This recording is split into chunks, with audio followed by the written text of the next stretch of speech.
Ladies and gentlemen, once upon a time, a coupe, or do you say coupe, was a sporty two-door car. But then the Germans got together and decided that what the world needed was a four-door coupe, as Nathan will demonstrate. So, that's right. Instead of having just two doors, the modern coupe now has four doors and a low roofline.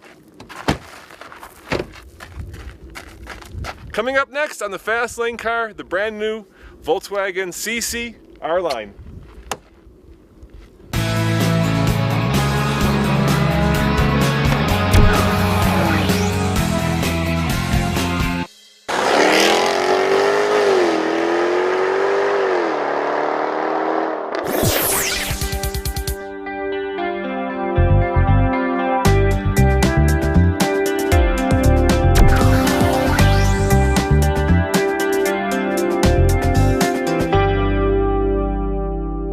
Do not despair, for I know this engine well. It is the same 2-liter that is in so many great Volkswagen products.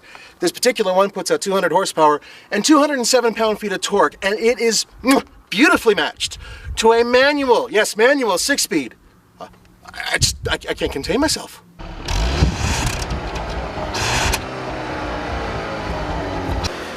You know, Nathan, I hear more coming from under the hood than I do from the tailpipe. This is a European sophisticated car. You don't need all that noise, and besides, you should get some aftermarket exhaust. I think it sound a little bit better. Yeah, you know, turbos are always a little bit on the gentle side. Well, won't let me go over 4,000 RPM revving in here.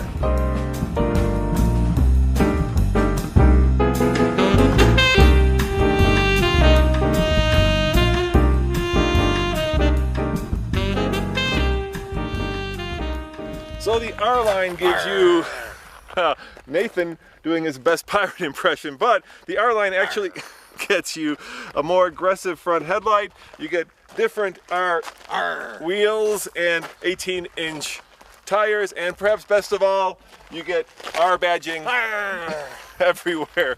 Pirate not included, nor Nathan. I can't help it. Sorry, folks. The interior is proper European. Thank you. It feels so much more substantial than, say, a Passat's interior. It's quality. Everything you feel feels like it's just well made and thick and not hard plastic and tinty.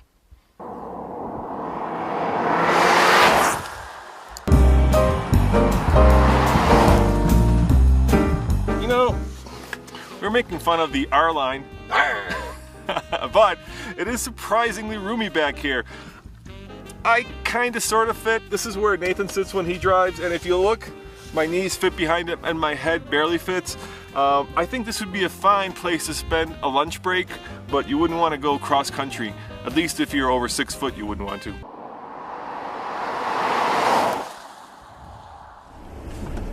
So I'm gonna take a wild guess here, Nathan.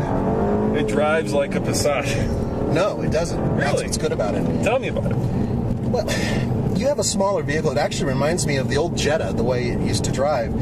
It's very flat, and all of the body motions are really well dampened, well controlled. When you go around a corner, even though the suspension isn't really a sports suspension, it feels like one.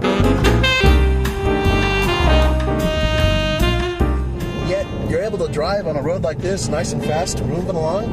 And do you feel a lot? No. You know, it's just a really, really good mix in this car. Yeah, I think it does have that sort of Autobahn tuned suspension, which gives you great road feeling and at the same time provides a supple and fun drive. I think it's starting to show middle age. I'm not saying it's in its retirement yet, but it's certainly starting to show its age a little bit, and it is front wheel drive, and I'd like to see a rear wheel drive car. Well, you're not going to get a rear-wheel drive Volkswagen out of anything. You good? Ready? Yep. Go ahead. Ready? You rolling? Maybe start on the CC. Now, one of the things that you would normally give up in a coupe or coupe is utility, but this CC is surprisingly roomy, and that's probably because it's built on the old Passat platform. Wouldn't you agree, Nathan? I agree. And the other new Passat that's built here in America has a much bigger trunk, but there is just enough room for one big fat Nathan. Yeah, I know they specialize in front-wheel drive cars. I know that the GTI, which basically has the exact same engine, is one of the best in its class. Yeah. But yeah, you know, it's comfortable, it's good, it's very German, and materials feel expensive, and the car looks expensive, and it's not.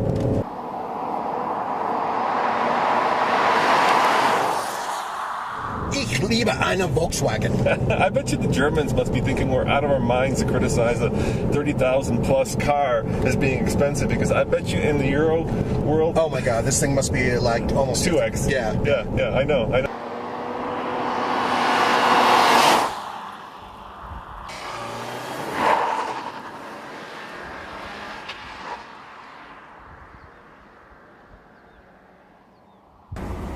Here we go, a little 0 to 60 action, folks.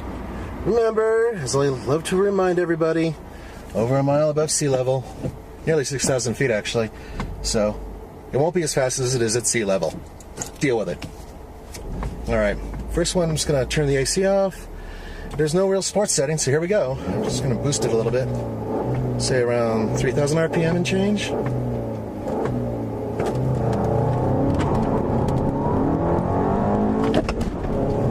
Come on. When it spools up, it's awesome. That's not too bad at all.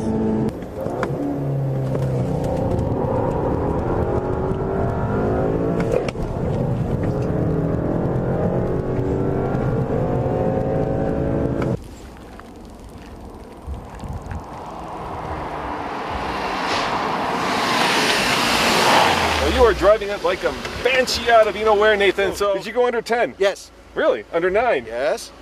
Under 8? Yes. Under 7? No. Okay, what was your time? 7.87 best time, and that was with the traction control off and a little tiny bit of burning rubber. You know, that's very quick for what is essentially a pretty big car. Yeah, and a 4-cylinder engine. It proves that turbochargers up here really do work. And, you know, this car doesn't compete with a lot. Maybe the Honda Accord Sport, sort of, kind of. Yeah, the 4 Series, of course, is coming. That's going to have 4 doors, but that's too expensive. There's a Mercedes that's more expensive. So, yeah, you're kind of in a class of your own when you get one of these. You know, I'd rather have one of these than I get Camry and Accord. On the TFL scale of buy it, lease it, rent it, or forget it, I'm going to have to give the R line CC a lease it, just because it's pretty expensive at just a touch over $33,000, and you can get the same car with a lot more room in a regular Passat. And I will give it a buy it because this car it's the most European thing I can think of that you can get with a manual transmission for this money. I would spend my own money and buy one of these if I were allowed to. Let me translate that. It makes old men feel young. Ooh, I would flip you off, but we can't right now. As always, this is Roman. And Nathan. Saying thanks for watching, and see you next time on the Fast Lane Car. Arr.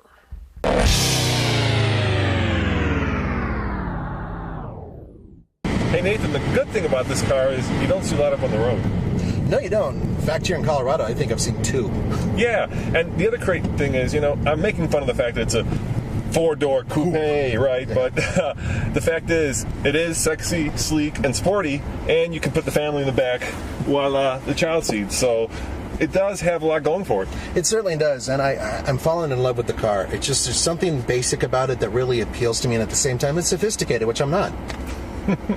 It's that opposites attract, I believe. Yeah, I think so. Are you still shooting? Yeah. Why are you shooting? Because Roman told me to. Oh, this is a setup for something. I guess I'll put this away later.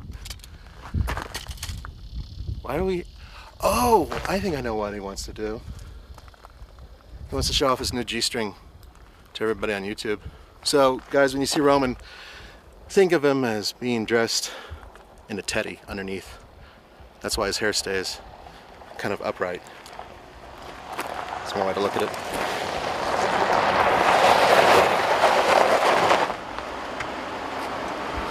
Yo, let's go, guys, come on. Why are you having him roll? Come on. on, let's go. Put this stuff away. We gotta get up the mountains. Remember, we're doing the ultimate Ike towing test, dude. The Ike Gauntlet. I forgot. Check this out, guys. On the fast lane truck, we're gonna take this F-150, the brand new Silverado, and the current Tundra, and take them up from Silverthorne to the Eisenhower Tunnel and see which one is the best. I completely forgot we were doing this, and we're doing it on the Fastlane truck. That's right. So go over to tfltruck.com or check out the Fastlane truck for the ultimate Ike Gauntlet.